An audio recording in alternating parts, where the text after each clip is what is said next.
The snowstorm hit harder than Ethan expected. He stood by the small window of his cabin, staring at the white winds dancing outside.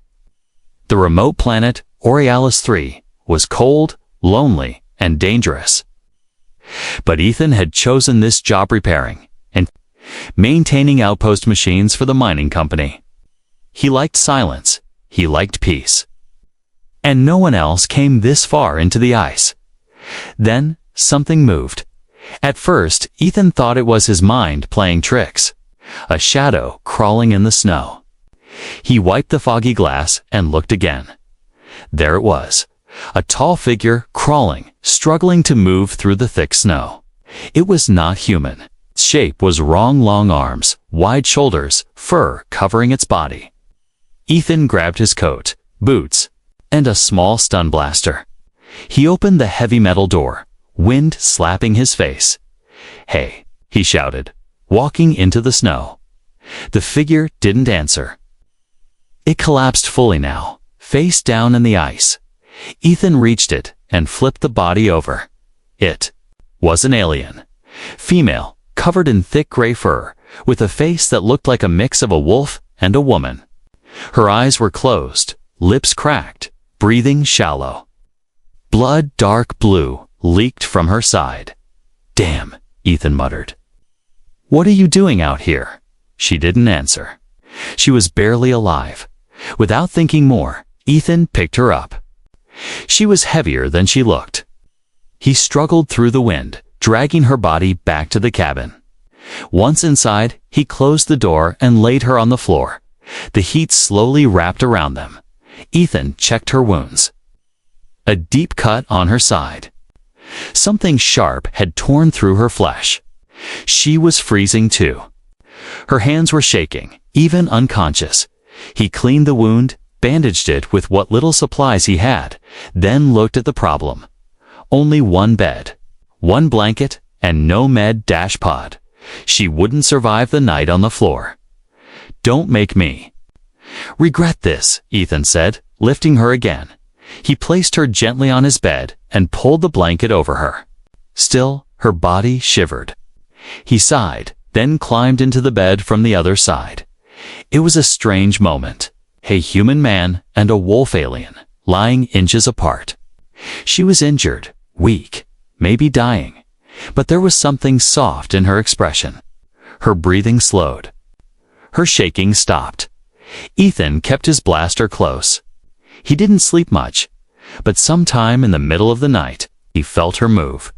She turned toward him, her face resting close to his chest, her hand lightly touching his shoulder, like she was seeking warmth or comfort or safety. He wanted to move away. He deadened single quotes. Morning came slowly. The storm outside was gone. Sunlight glowed through the frosted windows. Ethan opened his eyes, still feeling the strange warmth against him. The alien was still there, her breathing deep, peaceful. And then he felt it burning.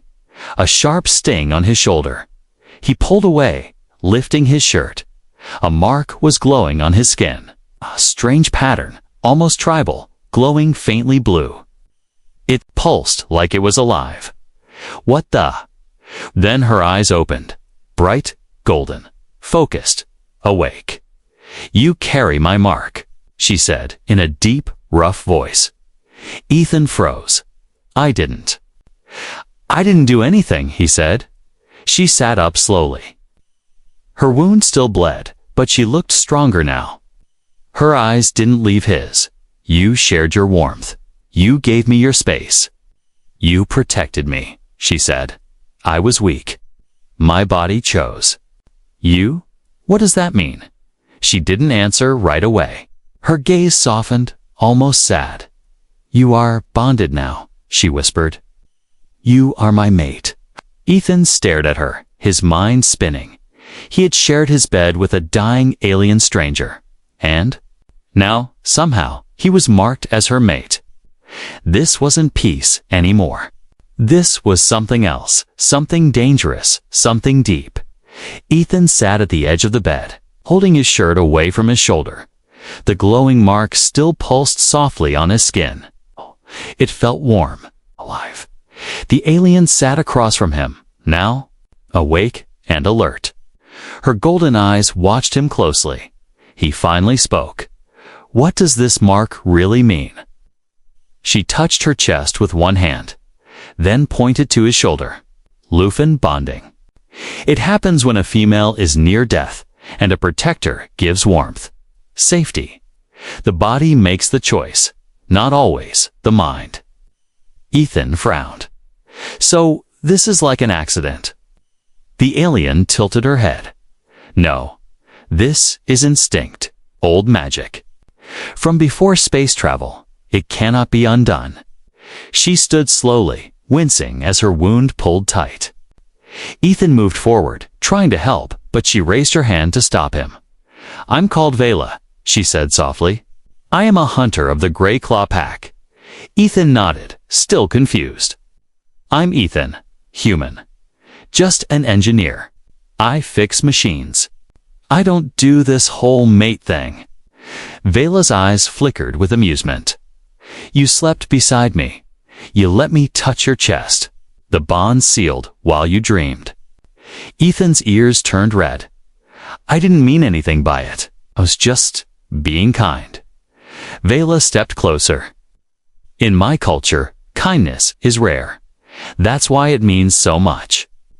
They stood in silence for a moment. Then she looked down at her hands. "But it's dangerous now. Others will come. They will sense the mark. Not all will accept a human mate." Ethan's stomach tightened. "Wait, others?" Vela nodded. "Lupin trackers. Some follow me. They hate weakness. They will smell the bond and see it as betrayal." "Didn't ask for this," Ethan muttered. "Neither did I," Vela said. She turned to look out the window. The snow was calm now. The storm passed, but the danger hadn't left. "We don't choose the bond," she said. "But once made, it changes everything." Ethan touched the mark again. "Can it be removed?" Vela's jaw tightened. "If you die." "Yes." He blinked. "Great." She limped to the small table and sat down, her fur brushing the wooden chair. "I need food. I need rest. Then I will leave." Ethan shook his head. "You're still bleeding. You're not going anywhere." Vela looked at him with surprise. "Why would you still help me? You are marked. You are in danger." Ethan shrugged. "Maybe I'm just a slow learner." She smiled for the first time. It was small, strange, but warm.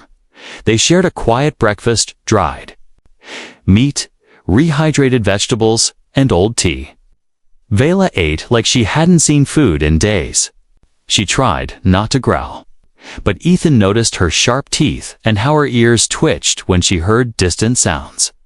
After eating, she sat by the heater and began sharpening a short blade from her belt. Ethan asked, "So, what do I do now?" "Do I become a hunter too? Grow fur?" Vela chuckled. "No, but the mark makes you part of the pack now, even if you don't want it." Ethan stood. "I need to fix the outer sensors. If those trackers come, I want warning." Vela stood too. "I'll go. You can barely stand." "I'll crawl if I must," she growled. But Ethan walked to the door first. "Stay inside, just for now." She didn't argue. Outside, the snow crunched beneath his boots. He moved fast, setting up motion alerts and heat sensors. His cabin system wasn't meant for battle, but it could warn him in time. He kept thinking about the mark. About Vela, she was strong, proud, but lonely. And now, because of one night, he was tied to her by something ancient and powerful. When he returned, Vela was sitting near the fire. Her eyes were closed, but she wasn't sleeping. She was listening. "You feel it too," she said, without opening her eyes. "The bond, the pull." Ethan hesitated. "Maybe, but it still feels weird." Vela finally opened her eyes. "It will feel less strange, or more dangerous. Soon, that night, Ethan made a bedroll on the floor. Vela didn't stop him. But as the lights dimmed and silence returned, she whispered softly, "Thank you." Ethan, he didn't answer. He just stared at the ceiling, down outside. Far away in the snow, a howl echoed in the night. Long, low, and full of hunger. Vela opened her golden eyes again. "They're coming," she whispered. Ethan couldn't sleep. The soft howl he heard last night kept repeating in his mind, like a ghost whispering just outside the walls. He stared at the wooden ceiling of the small cabin, blanket pulled up to his chest. The glowing mark on his shoulder warm and steady. Vela sat by the window, unmoving, watching the white world outside. She hadn't slept at all. "They're close," she said quietly. "Closer than I thought." Ethan sat up. "You're sure it's them?" She nodded once. "A scent carries in the snow. I know my kind." Ethan stood, walked to his workbench, and pulled out a long black case. Inside were small part stools, wires, and a few old weapons. He took out a compact shock rifle, checked the charge, and sighed. "I was supposed to come here to repair mining bots," he muttered. "Now I'm playing bodyguard to a wolf alien who thinks I'm her mate." Vala's ears twitched. "You are not just playing." He looked at her. "What do they want, Vala? What will they do to me?" She didn't answer immediately. Her gold eyes were serious. "If they are hunters, they'll kill you. To them, you are unworthy of a Lufin mate. If they are enforcers, they'll take me back, chain me. You'll never see me again." Ethan swallowed. "Sounds like I lose either." "Way." Vala looked away. "You saved me. You warmed me. That is rare. I do not want you to die." He tried to smile, but it felt thin. "Thanks. That means a lot coming from someone with claws." She stepped closer to him, slowly. "I will teach you. Our way of moving. Our way of fighting. It's not human, but it may help you survive." Ethan nodded. "All right. Let's begin." The next 2 days passed in silence and snow. Vala trained Ethan inside the cabin. She showed him how to move softly, how to listen beyond hearing, how to smell danger in the air. She used her claws to scratch marks into the wooden floor patterns of defense and ambush. Ethan picked up fast. Not perfect, but fast. He had to. Outside, the trackers were getting closer. The motion sensors lit up twice. Once, something tripped the line and vanished. Another time, claw marks were found on the cabin door in the morning. They weren't waiting forever. On the third night, Ethan sat near the fire, rubbing his shoulder. The mark was glowing stronger now, like it knew something was coming. Vala crouched nearby, sharpening her blade. Her movements were calm, but her eyes were full of storm. "They'll come soon," she said. "Maybe tonight." Ethan tightened his grip on the shock rifle. Why don't they just attack? Lufins hunt in silence.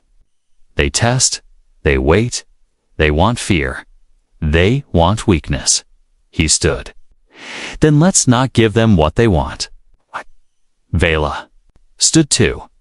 Then we fight like bonded mates. Ethan blinked. Wait, does that mean we fight together? She smiled faintly. Yes, side by side. It's one. Later that night, the wind died. No snow, no sound. Just stillness. Then a growl outside the window. Ethan jumped to his feet, rifle ready. Vala moved like a shadow to the door. A loud thud shook the wall. "They're here," she whispered. She opened the door fast, and a cold wind rushed in. A dark figure stood in the snow massif, with thick black fur and burning red eyes. Behind him, 2 more Lufins, smaller but just as deadly. The large one stepped forward and pointed to Ethan. Vala growled. "He is mine. Chosen. The leader." spoke in a deep, broken version of human tongue. Weak, human, unworthy. The bond will break when he dies. Ethan stepped beside her. You want to fight? Let's go. The Lufin leader roared and charged.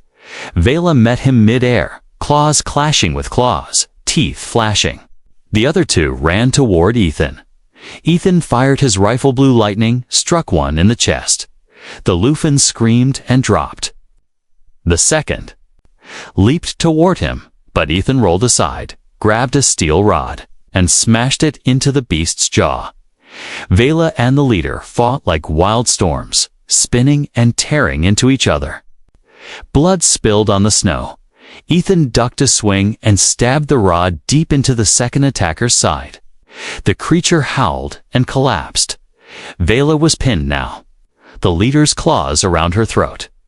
Ethan didn't think, he just ran, leaped, and jammed his rifle into the leader's back. Zap. The beast screamed and fell off her, twitching. Vela stood slowly, breathing hard. It's over, Ethan said.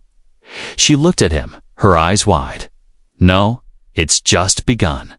The snow was stained with blood. 3 Lufin warriors now lay still outside Ethan's cabin, 2 unconscious, 1 dead. Ethan's hands shook from the fight, his rifle still warm, his heart pounding like a hammer inside his chest. Vela stood in the snow, her fur covered in scratches and blood. Her chest rose and fell with heavy breaths. She didn't look weak. She looked wild, like something ancient had awakened inside her. But then she turned slowly to Ethan, and for the first time, he saw fear in her golden eyes. He was not just a tracker, she said softly. He was an alpha. Ethan looked down at the massive body. The creature was almost twice his size, and now he's dead. Vela didn't respond.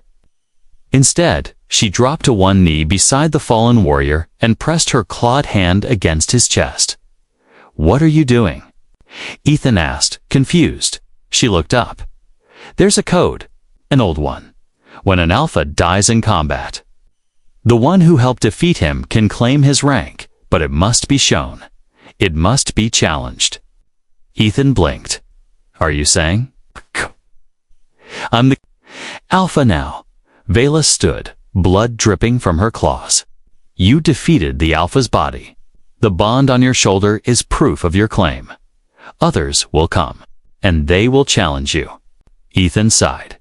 Of course, more fights. She stepped closer. If you run, they will hunt you forever. If you fight and win, you become part of us. Ethan glanced at his shoulder. The mark burned again brighter now. I didn't sign up for this, he muttered. But it has chosen you, Vela replied. By the next day, more Lufins arrived, 5 of them. Each one tall, sharp, fast. They formed a circle around Ethan's cabin, but didn't attack. They waited. Vela told him, they have come to see who killed the last alpha. They wait for your challenge. You must face their best, one-on-one. Ethan stared at her like she'd gone mad. I'm not a warrior. I'm an engineer. Vela shook her head. Not anymore. Ethan spent the morning training with her again. This time, harder, faster. She taught him weak points. How to use speed over strength. Where to aim. When to strike, and what not to do. Hesitate. They will test your body, Vela said, circling him. But more than that, they will test your spirit. If you show fear, you lose. I'm full of fear, Ethan grunted, swinging a stick as practice. Then hide it better, she said. He almost laughed. Almost. That afternoon, the fight began. The Lufins formed a ring in the snow. Ethan stepped into it, his breath visible. In the cold air, across from him stood a dark-furred Lufin female named Shira, taller than Vela, with cold silver eyes. She stepped forward, cracking her neck. You wear the mark, human, but are you worthy? They were. Ethan didn't answer. He just raised his fists. Vela stood on the edge, watching silently. Ethan didn't know if she was praying or preparing to bury him. The fight started fast. She-Ra charged, claws flying. Ethan ducked, rolled, and swung a metal rod into her ribs. She grunted, spun, and kicked him hard across the snow. Ethan hit the ground, breath knocked out of him. But he remembered Vela's words, "Do not show weakness." He stood again, and again he blocked her strikes, dodged her claws, and used every bit of training he'd gained. He didn't need to win by power. He just needed to last. Then an opening, She-Ra lifted her arm, ready to slash. Ethan ducked, slid under her, and jabbed the rod hard into her stomach. She staggered. One more swing, he struck the side of her knee. She dropped to the ground, panting. Ethan stood over her, weapon raised, but he didn't strike again. He simply stepped back. The circle was silent. Then She-Ra nodded. "He has the strength," she said. "He has the fire." The other Luffens bowed their heads. The challenge was over. Ethan had won. That night, Vela lit a small fire in front of the cabin. The other Luffens gathered around it. No one spoke much. Ethan sat beside Vela, sore and tired, but alive.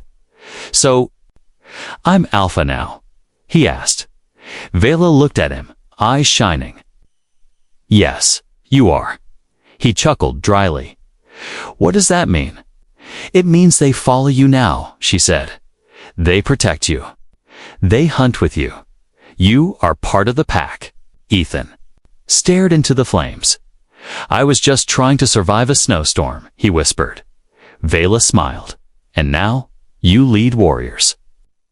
He looked up at the stars. Somehow, everything had changed. Ethan woke before the sun.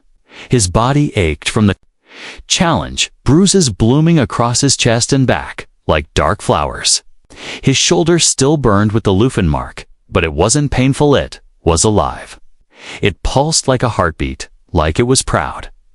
Outside, the world was silent. Just snow, sky, and the cold. He stepped outside his cabin quietly. The others were already awake. The 5 Luffens, now his pack, stood in a wide circle, sharpening their weapons, stretching their limbs, waiting for direction. Vela stood alone, facing the east where the frozen cliffs met the sky. She didn't look back when Ethan walked up. He stood beside her. "They accepted me," he said. "Yes," Vela replied. "But not all of them are happy." Ethan nodded. "She-Ra doesn't like me." "She respects you. That's enough for now." Ethan looked at her. "How long will they follow me?" Vela turned, finally meeting his eyes. "Until you give them a reason not to." Suddenly, a sharp cry echoed in the distance, a long, piercing howl. Not from one, it's from many. Vela's expression darkened. "They're here," she said. "More." "Luffens?" Ethan asked. "No," she growled. "Something worse." Within hours, the snow trembled under heavy feet. Ethan and the pack stood at the edge of the tree line near the cabin. Weapons ready. Down the slope came a group of large figures, metal armor. Black rifles, red visors glowing through falling snow. Humans, military scouts. "That's a coalition recon team," Ethan said, voice low. "I recognize their armor." Vela didn't move. "Do they come for you?" Ethan shook his head. "They come for you." As if hearing him, the lead soldier stepped forward. "We're here under coalition order," his voice boomed through. A speaker, "You are harboring a hostile alien species. Surrender the Luffen female. Do not resist."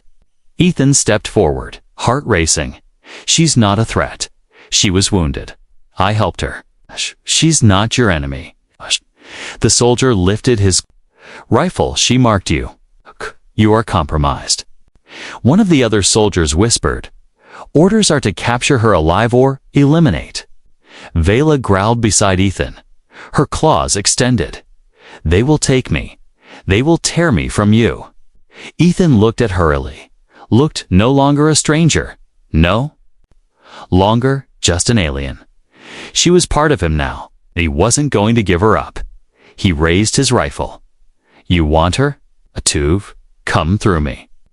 The first shot hit the snow near Ethan's feet. Then the fight began. The pack scattered, fast and deadly. Snow exploded underfoot as claws met steel. Shira leaped onto one soldier's back, tearing through his armor.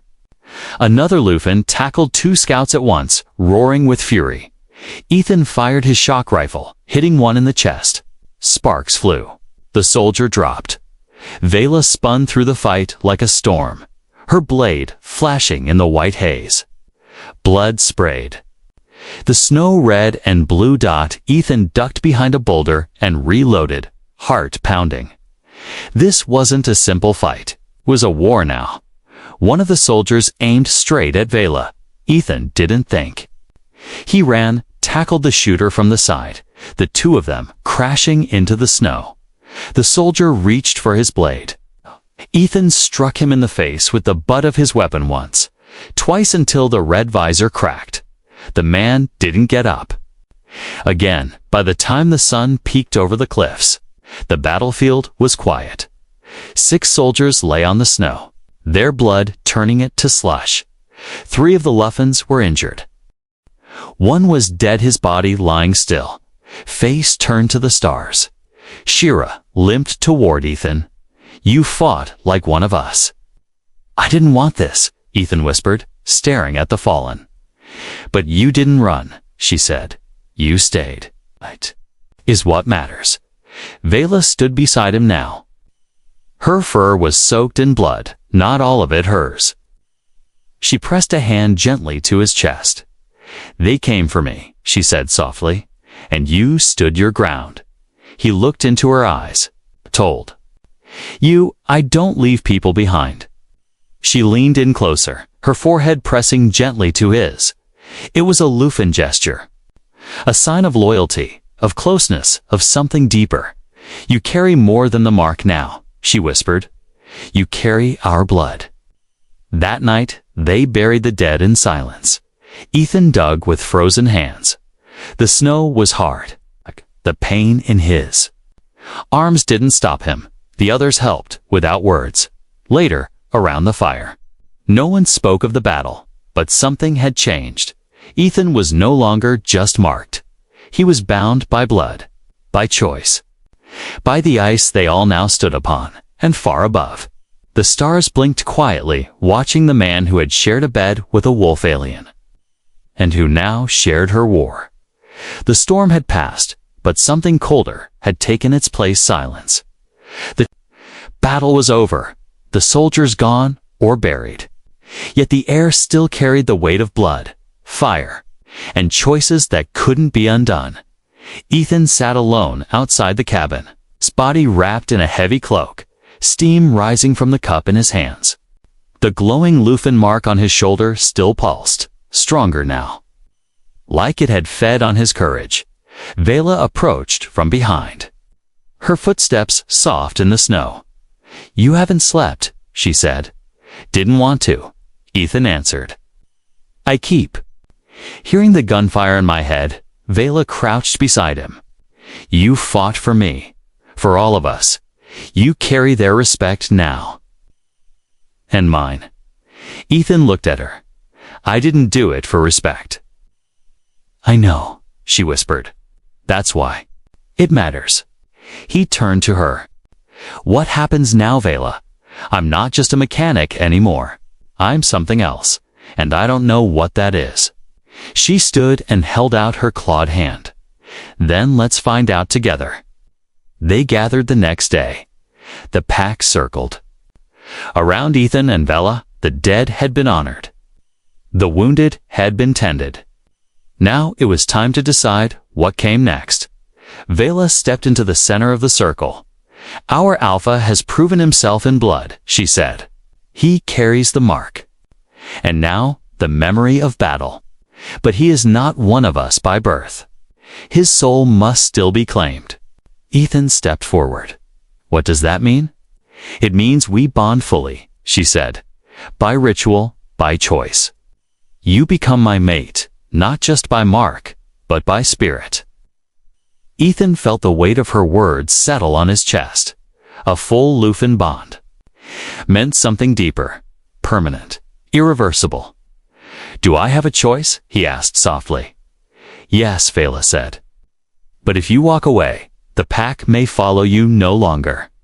I will go with you, but they will not. Ethan looked around. These warriors, wild, fierce, alien, had stood beside him in battle.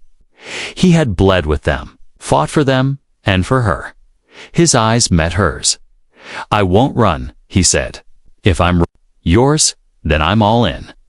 Vela stepped close. She pulled a silver claw from her belt and made a small cut on her palm. Blue blood welled up. She held out her hand. Ethan took his knife and did the same. Human red met Lufin blue.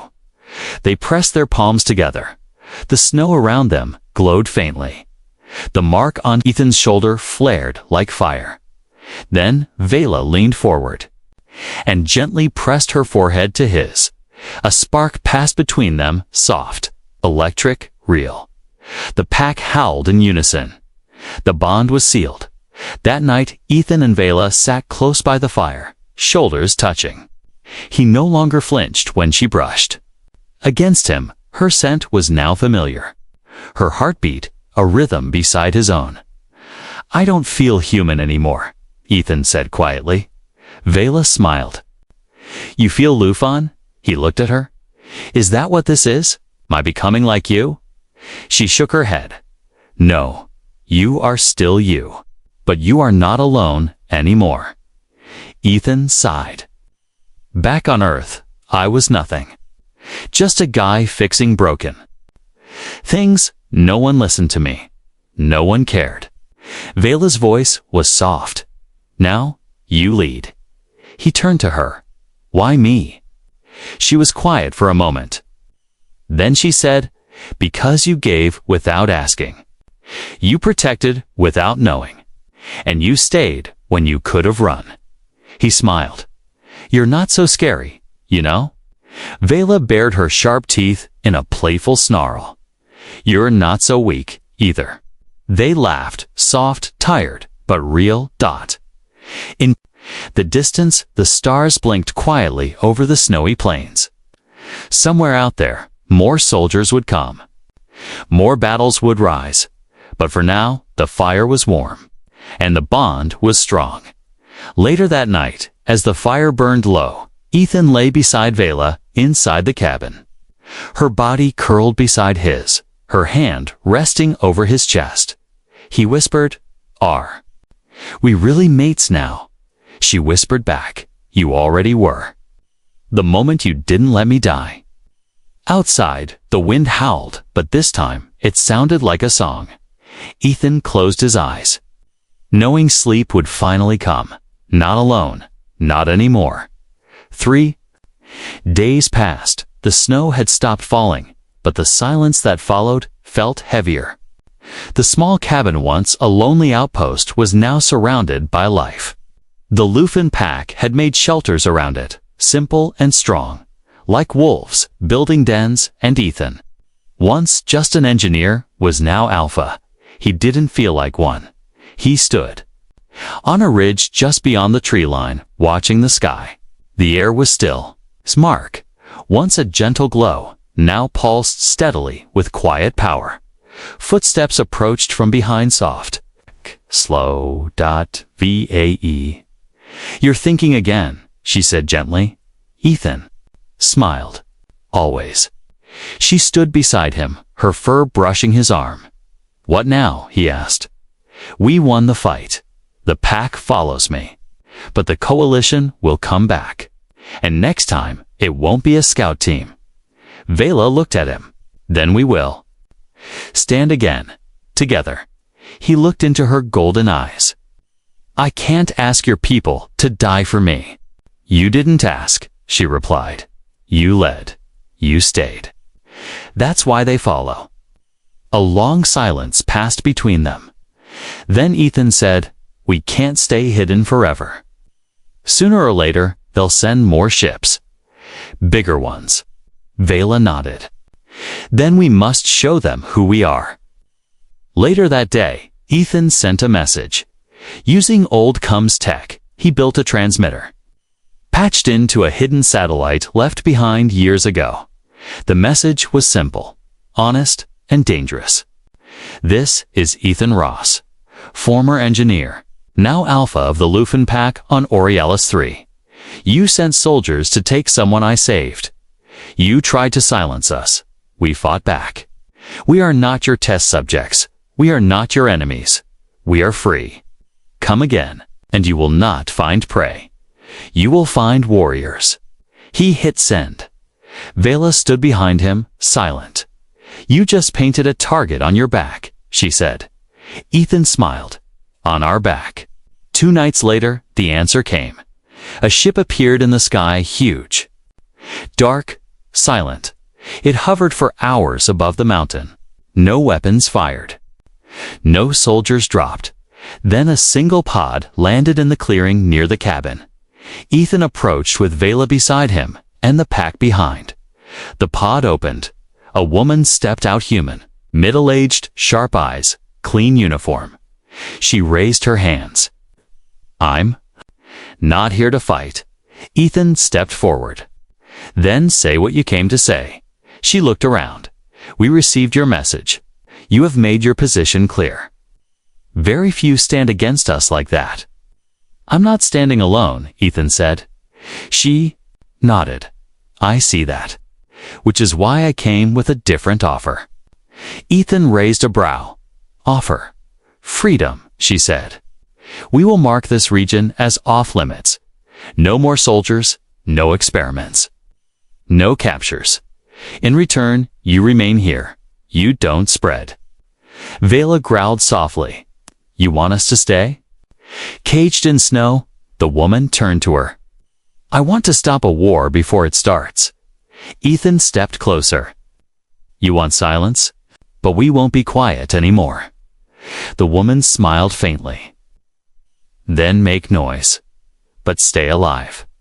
She turned and walked back to the pod. This is the only time I come in peace. What you do after this is your choice.